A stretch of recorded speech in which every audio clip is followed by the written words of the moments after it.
The person in this video is not a paid actor, but an actual SunWest employee. Hello everyone, Buffy the Rate Slayer here, tuning in today for the latest market news report, coming straight to you from our SunWest Mortgage Company trading desk.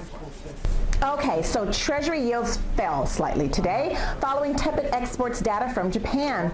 The Dow is up 0.05%, S&P 500 is also up 0.32%, and the NASDAQ is up 0.022%.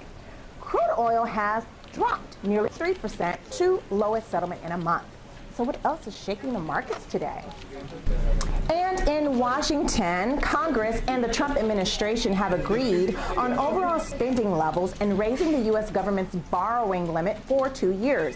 However, negotiators are still working on how to offset the cost of the spending agreement.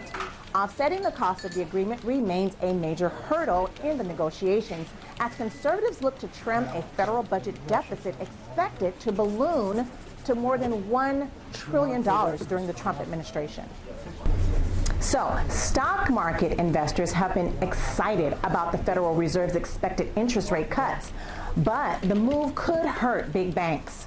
Bank of America, JP Morgan, and Wells Fargo all said in their earnings reports this week that their net interest income could decrease this year if the Federal Reserve cut interest rates. When the Fed cuts rates, that means rates on things like loans and mortgages will also decline, eating into the bottom line for banks. In second quarter earnings, however, banks fared well, which was in part thanks to the strength of their consumer business.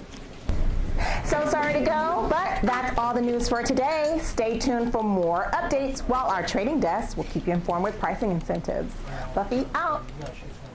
Our staff puts the fun back in mortgage finance.